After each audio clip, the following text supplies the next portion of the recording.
Dans cette vidéo, je vais t'expliquer exactement pourquoi je pense que le Bitcoin pourrait dévisser dans les prochains jours. Je vais t'expliquer d'ailleurs qu'est-ce qui s'est passé durant mon absence, comment j'ai anticipé chaque mouvement qui s'est passé et comment j'ai pu intervenir dessus, notamment sur les altcoins. Sur les altcoins, on ira voir donc sur le FET et le Tao, comment j'ai pu intervenir et les deux moves que j'ai réalisés, donc notamment l'achat et la clôture de justement cet achat durant la dernière semaine qui est passée. On ira analyser le injective, qu'est-ce que je vais attendre dans les prochaines semaines sur cet altcoin, puis on finira par le Total 3. Le Total 3, c'est un indice regroupant tous les altcoins qui nous permettra d'avoir une vue d'ensemble sur ce que je pourrais attendre sur les altcoins et la potentielle altcoin saison qui pourrait prendre place. Mais je t'invite vraiment à rester jusqu'à la fin de cette vidéo parce que cette altcoin saison, elle risque d'être un petit peu spéciale. Je t'expliquerai tout ça à ce moment-là. Comme tu le sais, j'ai été absent pendant quelques jours, même plus d'une semaine. D'ailleurs, je m'en excuse, j'étais en vacances. Depuis plus d'un an et demi que je fais des vidéos, j'ai jamais arrêté aussi longtemps de faire des vidéos, mais je vais t'expliquer un petit peu ce qui s'est passé entre-temps. Pour te rappeler un petit peu de ce qui s'est passé sur Bitcoin, on va revoir un petit peu globalement ce qui se passe. Donc ici, tu te rappelles, on est sur cette belle distribution qui avait pris place avec donc le premier mouvement, le Buying Climax, l'Automatic Rally, le ST. Donc là, on vient créer clairement une résistance qu'on vient liquider avec le mouvement qu'on appelle le Uptrust, c'est le UT de la distribution, le premier mouvement de liquidation d'une distribution. On vient par la suite de nouveau recréer une résistance qu'on vient liquider ici avec un UTAD. Dans ce UTAD, là, si on zoome dans ce rond bleu, on a une distribution fractale, donc pareil, une création de liquidité, donc une résistance qu'on vient liquider et par la suite, on a eu le top juste là. Donc nous, on est passé baissier, je t'avais partagé mon biais baissier à partir du moment où on est venu casser ici ce low et donc on est passé baissier sur le Bitcoin. On attendait donc un retour ici sous la tiers, donc la tiers qui est au niveau de l'Automatic Rally, sous les 90 000 $, cette zone blanche. On n'est pas revenu dedans, mais dans la dernière vidéo, je m'attendais à un mouvement baissier pour venir récupérer ces lots juste ici, ces deux lots là que j'avais tracés. Et comme tu vois, on est bien venu les récupérer juste là. On avait une trendline, un support, comme tu veux. On est venu récupérer la contrepartie et par la suite, on est venu shift la structure à partir du moment où on est venu casser ici ce high en 1 heure, enfin en 12 heures environ et en daily à partir d'ici. Ok, donc super intéressant. On a eu par la suite un gros mouvement haussier. Je m'attendais au minimum à la liquidation de cette trading range juste là, donc tu vois la tiers, je vais mettre juste en dessous le TR comme ça tu le verras. Voilà, je m'attendais à un niveau, à un retour au-dessus des 100 000 $. D'ailleurs, je tiens à te rappeler que pour le coup, le 4 janvier, je t'avais tenu au courant, je t'avais fait une petite vidéo explicative juste là sur le canal Telegram. Le canal Telegram, c'est gratuit, donc tu peux le rejoindre, tu as le lien en description. Et voilà, lorsque je suis absent, je peux te tenir au courant et je te partage d'ailleurs pas mal d'analyses.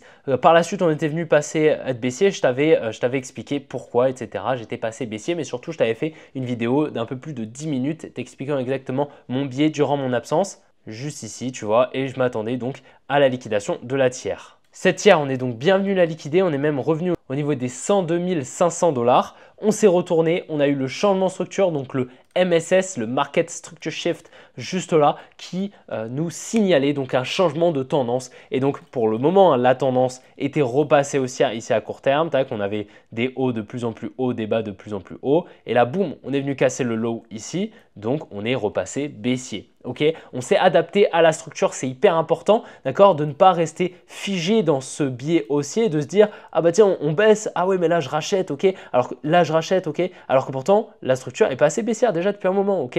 Donc c'est important de s'adapter à ce que fait le marché. Tu pourras jamais te dire tac on va monter, puis ensuite on va faire ça, puis ensuite on va faire deux highs ici, tac on va les liquider, puis ensuite on va repartir de manière précise, d'accord, impossible, d'accord, jamais. Du coup il faut toujours que tu saches t'adapter au marché, à ce que fait le marché. Et donc, c'était super important de s'adapter ici et je tenais quand même à t'expliquer ici, on avait donc cette zone de danger, c'est pour ça que je t'ai tenu au courant sur les canaux, notamment Telegram, que lorsqu'on est venu casser la structure, ça a changé le biais et donc ce que je t'avais partagé au-dessus de la tiers, on avait cette zone de danger et donc on s'est bien retourné. Donc, le biais, c'est très bien exécuté. Pour le moment, on continue l'order flow baissier. Ici, c'est super intéressant en fait ce qu'on fait. Regarde, là, on a vraiment ici une grosse structure baissière qui est en train de se créer avec pourtant des petites structures baissière ici, tu vois, on a une première structure baissière ici, puis ensuite une structure haussière ici qui se met en place, etc.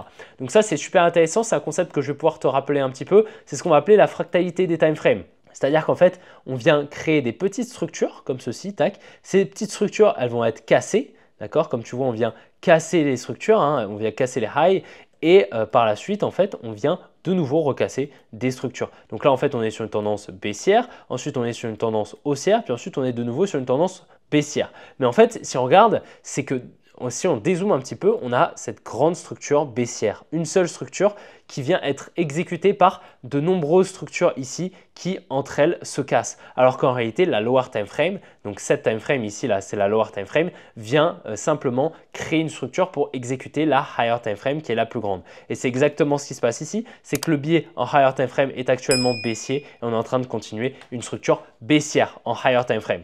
Le biais selon moi reste le même, on a toujours ici, comme je te l'ai montré juste avant, une trading range ici avec beaucoup de liquidité au niveau des 91 000 $. Pour moi, il y a d'énormes probabilités d'aller les récupérer.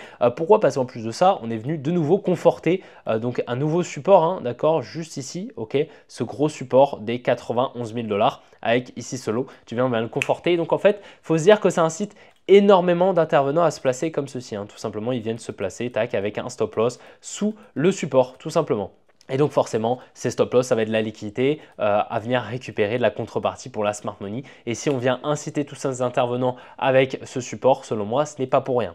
Maintenant, si on descend un petit peu plus en time frame à plus court terme, je vais te montrer un trade que j'ai pris cet après-midi, malheureusement qui ne s'est pas très bien passé. Mais bon, c'est important également que je te montre quand les trades se passent bien, mais quand les trades se passent pas forcément comme je le souhaite également, c'est important. Maintenant, il faut se dire que ce n'est pas parce que le trade ne se passe pas bien que c'était une mauvaise décision et que le trade n'était pas à prendre. Absolument pas. Et ça, c'est très important qu'il faut que tu le comprennes si justement tu souhaites te développer sur les marchés financiers, voilà, dans ton trading, tes investissements. Il faut se dire que si le résultat de ta prise de décision, c'est une perte, ce n'est pas forcément qu'il faut revoir ta prise de décision. D'accord? Ce n'est pas forcément parce que tu as eu une perte que c'était une mauvaise décision et qu'il ne fallait pas la prendre. Absolument pas. En réalité, même si ta décision, elle se résulte par un profit, cela ne signifie pas que c'était une bonne décision à prendre. Je te donne un exemple, si tu investis sur un shitcoin qui a 1 million de market cap, pas de fondamentaux, mais que tu mets 1000 € parce que tu sens le truc, tu vois, tu as le flair, je ne sais pas, peu importe, tu n'as rien analysé ni rien, et que le truc il fait x10. Tu vends à x10, tu vas dire super, j'ai fait 10K, en fait, c'était une bonne décision. Alors qu'en réalité, pas du tout, d'accord? Tu ne dois pas investir comme ça de l'argent sans réel fondement, sans réel argument, d'accord? C'est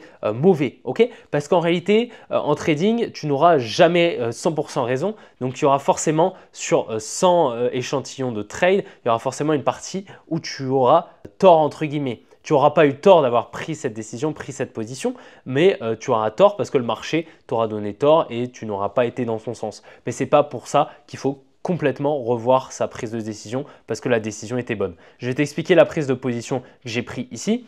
Donc ici, on avait une grosse trendline qui était créée, donc qui a incité beaucoup d'intervenants à se placer. Lorsqu'on est venu la casser, on a eu donc une grosse libération d'ordre à l'achat. J'anticipais donc un potentiel transfert main forte, main faible. On a une distribution fractale juste ici, magnifique, hein, aux alentours de midi. Donc avec, comme tu le vois, une création d'un support juste là qui vient être créé avec le Bank Climax Automatic Rally, le ST et le Uptrust. Donc c'est magnifique, on a ici ce joli transfert main forte, main faible. On revient ici dans la supply initiale, comme tu vois, donc on avait ici ce mouvement haussier, tac, cette expansion baissière par la suite. Donc je n'ai pas pu trader ce mouvement malheureusement, j'aurais bien aimé. Et puis par la suite, on revient dans la supply. Tac, dans la supply rose ici, et par la suite je suis rentré par là, voilà, je suis rentré là au changement de structure il me semble, et par la suite j'ai mis mon stop loss juste au-dessus de ce high parce que selon moi il était protégé. Comme tu vois, on a eu un transfert main forte main faible à la liquidation de cette trendline, donc plutôt clean. Et par la suite, on avait, comme tu vois, une grosse expansion baissière. J'avais tracé ma zone de danger qui était ma demand en 1 heure, il me semble. Voilà, c'était ma demand. Là, cette mèche, enfin ce mouvement baissier ici, on avait de la faible gap, etc. Comme tu vois, avec cette mèche, on n'était pas revenu dedans. Donc, c'était pour ça que c'était ma zone de danger. On est revenu dedans. Et puis, par la suite, on a eu un gros mouvement haussier. Entre-temps, j'ai trail mon SL ici au-dessus de ce high. Alors, je pense en M1, on va le voir. Voilà, j'ai trail mon SL juste ici. Puis je suis venu me faire sortir à moins 0,3 R. Donc c'est pas très grave, d'accord. J'ai une petite perte, mais c'est pas grand chose. Mais ma prise de décision était bonne car le biais, selon moi, à moyen terme est bon. Et l'entrée, le timing était plutôt bon, tu vois, on a eu une bonne expansion, etc. Donc, c'était une bonne prise de décision et puis dans tous les cas, je n'aurais jamais raison. Dans 100% des cas, ça n'existe pas. Par contre, ici, je pense qu'il n'est pas du tout impossible qu'on ait un plus gros rebond ici qui prenne place pour par la suite redistribuer et repartir chercher le niveau qu'on attend. Donc, potentiellement faire quelque chose comme ça, tac. Et puis par la suite, repartir chercher donc les 90 000 $ pour moi, c'est inévitable. Maintenant, voilà, c'est des probabilités. Comme tu le sais, je peux potentiellement avoir tort, c'est OK et je l'assumerai, il n'y a pas de problème. Dans tous les cas, je ne fais pas ça pour avoir raison ou tort. Je fais simplement ça pour essayer d'anticiper le marché afin d'intervenir tout simplement de manière pertinente sur le marché par la suite et faire des profits, hein, bien sûr, c'est ça notre objectif. Donc pour le moment, le biais reste le même. Ici, pour moi, je vais clairement avoir un protected high qui va être ici au niveau des 102 700. Donc ça va être mon protected high pour les prochaines semaines à mon avis. Tant qu'on ne vient pas le casser, d'accord, on est baissier. Ok. Là pour le moment on est complètement baissier et si on vient le casser, on passera haussier. Mais pour le moment on est baissier. Donc c'est vraiment un très très joli high hein, qui est un high environ, je dirais, en weekly, peut-être 3 jours, ok. Donc là, une jolie structure comme ceci. Étant donné qu'on est venu casser ici solo, on peut le définir juste là. Sinon, je l'aurais pas encore défini ici, mais là, c'est vraiment très très pertinent et on pourrait en lower time frame avoir, comme je t'ai dit, un petit rebond sans venir casser le high, tac, et repartir à la baisse. C'est dans tous les cas ce que je vais rechercher pour potentiellement entrer en short sur l'expansion baissière qui pourrait prendre place dans les prochains jours. Je préfère être 100% transparent avec toi sur ce que je partage aux membres de l'académie. Ici, comme tu le vois, le 1er janvier, je partageais aux membres de l'académie mon analyse concernant le Tao et le FET. En l'occurrence, on a eu des jolis transferts main forte, main faible qui ont pris place, comme tu vois ici, FET à 1.316. Je le partage, pour moi, on est clairement haussier à court terme et donc on pourrait anticiper des plus hauts. C'est pour ça que je dis clairement que j'en avais rechargé, j'ai pris une position, en l'occurrence en spot. Pas de levier étant donné que j'étais en vacances, je me suis dit ok, je préfère profiter un petit peu de mes vacances et pas être là voilà, à attendre mes alertes, etc. En plus de ça, j'avais même pas de 4G à Dubaï, mais c'est pas très grave. Il y a la Wi-Fi partout, mais bon bref, on s'en fiche. Dans tous les cas, tout ça pour te montrer ici le biais qui s'exécute super bien. D'accord, il s'est très très bien exécuté. Donc ici, je t'avais dit 1.316, donc c'est juste là, je l'ai partagé aux membres, juste ici. Ma zone de supply, la zone qui était pertinente, je la partage juste là après dans l'analyse vidéo, un petit peu plus détaillée que ce que j'ai partagé sur le groupe Telegram, un petit peu plus technique, hein, étant donné que les membres de l'académie, forcément, ils ont beaucoup plus appris que que les membres du Telegram. Donc c'est pour ça que je vais aller un petit peu plus dans le détail sur cette vidéo. Et c'est là où justement je leur explique ma zone de danger qui est là, ici cette supply, donc c'est le dernier mouvement haussier avant la grosse expansion baissière, c'était ici ma zone de danger au 1.58. Ici comme tu vois, on est donc bien revenu dedans, donc depuis les 1.316, ça nous fait à environ plus 20%, ok, super intéressant. Donc on a eu le retournement qui a pris place environ dans la zone que je t'avais partagé, ma zone de danger sur le biais. Et par la suite, j'ai vendu mes FET lorsqu'on est venu shift la structure sur le Bitcoin, donc environ par ici, d'accord. Donc ça me fait un profit d'environ 15% sur le FET et le Tao. J'ai acheté au même endroit sur le Tao et j'ai vendu au même endroit que sur le FET. Donc c'est parfait. 15% comme ça en spot sur une grosse position, c'est quand même très agréable, très sympa, surtout quand tu es en vacances, c'est quand même super cool. Ok, donc on était venu récupérer toutes les liquidités qu'il y avait là et toutes ces liquidités qui étaient ici, c'était une confluence pour moi pour le biais haussier que j'attendais, donc ce mouvement haussier qu'on a eu. On est venu récupérer toutes les liquidités qui étaient donc placées au-dessus de chaque high qui n'avait pas été liquidé. On avait une trendline haussière juste là, donc lorsqu'on est venu la casser, ça a incité beaucoup d'intervenants à vendre. On a eu le transfert main forte, main faible avec une accumulation qui était magnifique. Donc ici, comme tu vois, avec le CN Climax, Automatic Rally, le ST, le ST et le STNB. On a une trendline, boum, on vient de la liquider, on repart, on a une tiers. C'était magnifique. Clairement, le biais, le timing et tout était magnifique, l'analyse était superbe. Maintenant, on a donc shift la structure parfaitement ici, on l'a même shift ici, d'accord. Si tu veux apporter de la précision, on avait une distribution, etc. Je ne vais pas tout te montrer, ça ne sert à rien, d'accord, on le sait passer, mais bon, c'est toujours la même chose, ok. Ici, qu'est-ce qu'on voit? On voit ici clairement un très très joli support au niveau des 1,25 sur le fait. Pour moi, il y a d'énormes probabilités qu'il soit liquidé dans les prochains jours ou les prochaines semaines, peu importe. L'unité de temps, d'accord. Dans tous les cas, on va attendre les zones intéressantes, même si c'est dans un mois qu'on vient liquider, c'est pas très grave, d'accord. On va attendre parce que ici, si tu veux acheter, achète si tu veux, d'accord. Mais après, on fera peut-être ça, tac, tac, tac, et puis après, on viendra liquider, d'accord. Donc en réalité, c'est pas très pertinent. Personnellement, je vais attendre sous le support qu'on vienne au moins le liquider. À mon avis, on devrait le liquider, avoir une réaction, puis par la suite faire quelque chose comme ça et par la suite venir récupérer le support des 1,13. Pour moi, c'est le plus probable ici sur le fait. Ici, pareil, donc sur le fait, on est en train de créer une très jolie structure ici baissière. Voilà, comme tu vois, on a une très jolie structure baissière et je pense qu'il n'est pas impossible qu'on vienne récupérer la demand des 92 centimes. Pour le moment, on n'y est pas encore. On va faire étape par étape En tout cas, ici, ce support va être liquidé. C'est selon moi, bien sûr, hein, avec d'énormes probabilités qu'on y aille. C'est pour ça que j'ai pris mes profits sur le move que j'ai fait sur le FET et le Tao, qui était quand même super agréable dans cette période où bah, ce n'est pas forcément le meilleur moment d'avoir du FET et du Tao. Hein. Comme tu vois, on est clairement sur une tendance baissière en higher time frame. Et par contre, bah, générer du cash comme ça assez rapidement en quelques jours, c'est quand même super agréable. J'ai oublié de te dire en introduction, mais on va voir le Solana. Le Solana qui exécute super bien l'analyse que je t'ai partagée sur le canal Telegram dans la vidéo. Alors, je vais pas te montrer la vidéo, mais durant la vidéo, je t'explique cette analyse que je vais te partager dès maintenant. Tu pourras aller voir sur le canal Telegram, hein, d'accord, c'est gratuit. Tu as le premier lien en description, n'hésite vraiment pas à le rejoindre. Donc, on était d'ailleurs au niveau, hein, ici on était juste là, il me semble, voilà, on était par là, exactement par ici. On arrivait dans ma zone de danger, magnifique, hein, donc très clairement magnifique. Je t'avais déjà repéré hein, dans les précédentes vidéos cette grosse trendline haussière là qui venait être confortée. Donc pour moi, il y avait d'énormes probabilités qu'on vienne la liquider très bientôt. Je t'avais déjà partagé la supply rose, je ne l'ai pas tracé après. Sache que tu peux aller voir dans les précédentes vidéos où j'analyse le Solana. J'avais déjà tracé cette supply. Pour moi, un retour à l'intérieur pour un rebond et par la suite entamer le mouvement baissier, c'était ce que j'ai anticipé, ce que j'attendais. On est donc bienvenu revenir dans la supply. On était venu créer cette trendline baissière ici qui était donc beaucoup de liquidité. On vient la casser cette trendline baissière. Ça incite beaucoup d'intervenants à se placer à l'achat. Tu le sais, la majorité des intervenants, ils se placent grâce justement, enfin du moins ils définissent leur tendance grâce au trendline. Ici donc tu avais beaucoup d'ordres à l'achat qui viennent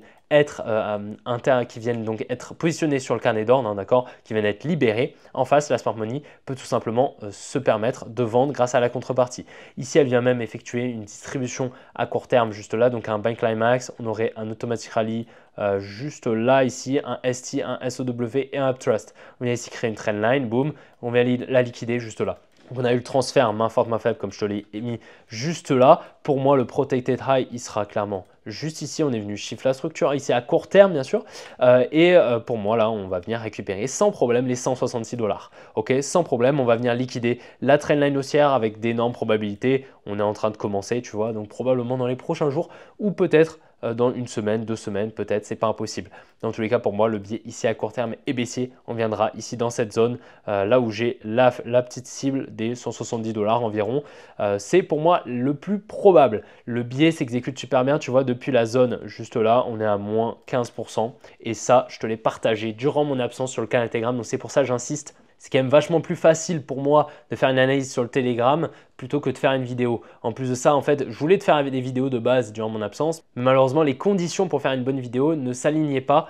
C'est pour ça que j'ai préféré ne pas faire de vidéo et revenir en forme pour faire une vidéo avec des meilleures conditions, tout simplement. Donc, c'est pour ça que je t'ai quand même partagé quelques analyses sur le Telegram et je t'invite vraiment à le rejoindre dans le cas où je suis absent. Voilà, c'est gratuit, donc profites-en. Sur le Injective, le biais est clairement baissier actuellement. Là, ce que je vais voir, donc, c'est ici, cette structure. Donc, je vais te montrer là, dans la zone dans laquelle nous sommes revenus, c'était cette supply juste ici. Voilà, donc ce mouvement haussier. Tu vois bien que ce mouvement haussier, il est super pertinent parce que c'est ce mouvement haussier qui revient dans le précédent ici, qui revient lui-même dans le précédent ici, qui lui-même revient dans le précédent ici. Donc, tu vois, à chaque fois, la smart money vient effectuer la mitigation. Regarde, tu vois bien ce mouvement haussier. D'ailleurs, il revient même dans ce mouvement haussier, qui lui-même revient dans ce mouvement haussier, etc. etc. Et c'est toujours la même chose. D'accord? C'est ce qu'on va appeler la mitigation des ordres de la smart money. Et là, donc, la smart money, elle revient dans cette supply où elle a fait le gap. Ça veut dire qu'on n'est jamais revenu dans cette supply. Donc, c'était une superbe zone pour trouver une vente. Ici, tu verras d'ailleurs un membre de l'académie en a profité et a pris une superbe position. Ici, si on rentre dans la fractalité, c'est ce que j'apprends d'ailleurs aux élèves de l'académie, c'est de rentrer dans la fractalité pour chercher des distributions. Ici, comme tu vois, on a ici un buy climax, un automatic rally, un ST et un uptrust. On a bien ici la création de cette résistance avec la liquidation. Ici, par la suite, on vient créer une trendline qu'on vient liquider. On a le transfert main forte, main faible. On a beaucoup de liquidité ici avec un support. Et là, par la suite, boum, on a le dump qui s'exécute très bien. On est venu par la suite créer un support ici que j'avais tracé, qu'on est venu par la suite liquider. Et là, actuellement, le biais reste baissier. On a toujours ici un support qui vient être créé. On devrait continuer la baisse, selon moi, sur le Injective. Ici, pareil, hein, en fait, là, on voit bien, hein, selon moi, il n'y a pas de setup de bottom. On a une trendline, enfin une trendline, un début d'une trendline. À mon avis, on va faire quelque chose comme ça. Donc, voilà, pour le moment, plutôt baissier.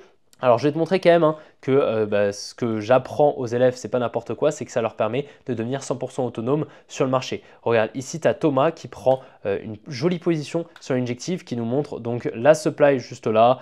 Il est venu, comme tu vois, repérer la distribution que je t'ai montré juste avant. On est venu liquider la trendline, tac. Et puis par la suite, il a attendu le retournement. Donc, il était rentré en position. Et donc, par la suite, comme tu vois, son trade s'est parfaitement exécuté. Il est venu, pareil, repérer le support que je t'ai montré. Et son trade s'exécute super bien, il est toujours dedans. Il est à 6.2 R latent avec donc un TP à 10.32. Donc c'est vraiment magnifique. Comme tu vois, il est devenu autonome sur les marchés en travaillant sur les concepts et son analyse technique afin de justement pouvoir intervenir sur le marché de manière autonome. Donc bravo à lui en tout cas et voilà, sur Injective en tout cas le biais reste baissier. Il a eu une très jolie position ici au retournement dans la supply. On va attaquer un actif, enfin du moins un indice qui est super intéressant, d'accord, et qui va te permettre d'avoir les signaux intéressants pour une potentielle altcoin saison ou non, d'accord, et c'est ça qui va nous intéresser ici. Donc c'est un indice qu'on va appeler le Total 3. Le Total 3, c'est donc toute la market cap des cryptos en excluant le Bitcoin et l'Ethereum, donc vraiment que les altcoins. Ici, on voit bien le biais baissier qui est en train de se mettre en place. Alors, on va monter un petit peu en time frame, on va se mettre en daily. On voit bien ici le changement de structure qui a pris place. Regarde, c'est hyper important de voir ici ce high. Ce high, il vient être cassé par celui-ci très subtilement. Et donc, le low, on le met juste là. Ok, on est venu casser ce low de cette structure haussière. Tac, on passe baissier en daily. Donc là, on a une structure baissière. Tac, tac, tac. On a toujours ici ce low qui serait juste ici et donc on attendrait potentiellement la continuation baissière pour venir entamer des plus bas. Ok, là ce qu'on voit clairement ici c'est la création d'une trendline, énormément de liquidité, donc clairement le massacre n'est pas fini sur les alts, on devrait faire environ voilà, au moins 7, au minimum, d'accord, le minimum c'est de faire moins 7% sur la market cap totale des altcoins en excluant donc le Bitcoin et l'Ethereum. Ok, ça c'est le minimum pour moi. Maintenant, si on veut chercher une demand intéressante, il va falloir monter un petit peu en time frame. Ici, ce qu'on voit, c'est des equal low. Donc ça, pareil, c'est un support. Il n'a probablement pas été créé pour rien. Il a probablement été créé pour qu'on vienne le récupérer. On va essayer de trouver une demand intéressante. Pour moi, la prochaine target, pour moi, ça va être un retour dans le bloc, dans tout ce bloc baissier, c'est-à-dire un retour aux 786 milliards de market cap. Pour moi, c'est voilà, la première target, entre guillemets, même si je te dis le minimum, c'est qu'on vienne liquider cette trendline. On peut potentiellement faire quelque chose comme ça, c'est pas impossible. Dans tous les cas, à court terme, ce que je vais voir, hein, d'accord, ce que je vais attendre, anticiper, on verra dans les prochaines semaines, bien sûr, je vais, faire une update de ce scénario. Pour moi, là, ça va être la liquidation de la trendline, d'accord. Donc pour moi, clairement, on devrait continuer à baisser encore un petit peu sur le Total 3. Comme tu vois, on est bien revenu ici dans la supply, comme d'habitude, hein, bien sûr. On revient dans la supply, on distribue dedans. Enfin, c'est magnifique, voilà. On est vraiment ici sur une structure baissière qui se met en place. Donc, c'est très clean. Pour moi, actuellement, on ne va pas attendre une altcoin saison. On attendra une altcoin saison le jour où on a quelque chose comme ça. Hein. Si on a quelque chose comme ça, tac, qui se met en place avec une latéralisation, boum, une liquidation. Là, c'est pertinent, ok. Là, c'est pertinent d'attendre une altcoin saison. Moi, personnellement, j'attendais une altcoin saison quand on était revenu ici dans cette demand. Là, c'était pertinent, ok. On est venu chiffrer la structure, boum. Là, c'est pertinent d'attendre une altcoin saison. Et tu vois, après, on a eu un gros pump, ok. Et on pensait que ça allait continuer. Pour le moment, en tout cas, je pense qu'on pourrait avoir un retracement qui se met en place, tac, tac, tac. Et ensuite, boum, on repart. C'est possible, ok. Donc, pour le moment, on va patienter un petit peu concernant les altcoins. J'espère que cette petite update sur les altcoins, sur le Total 3, t'a aidé un petit peu à te resituer un petit peu dans l'altcoin saison. Maintenant, bien sûr, n'oublie pas, fais-toi ton propre avis. C'est super important. J'espère que ça te fait plaisir de revoir la vidéo. Dans tous les cas, on se retrouvera demain pour une prochaine vidéo, une prochaine analyse crypto. On verra demain l'Ethereum, le Link. On verra d'autres altcoins, potentiellement le Tao. Donc, sois vraiment présent demain également. Je te souhaite une bonne après-midi, une bonne soirée. Puis on se retrouvera donc demain, comme je te l'ai dit. Allez, ciao les gars.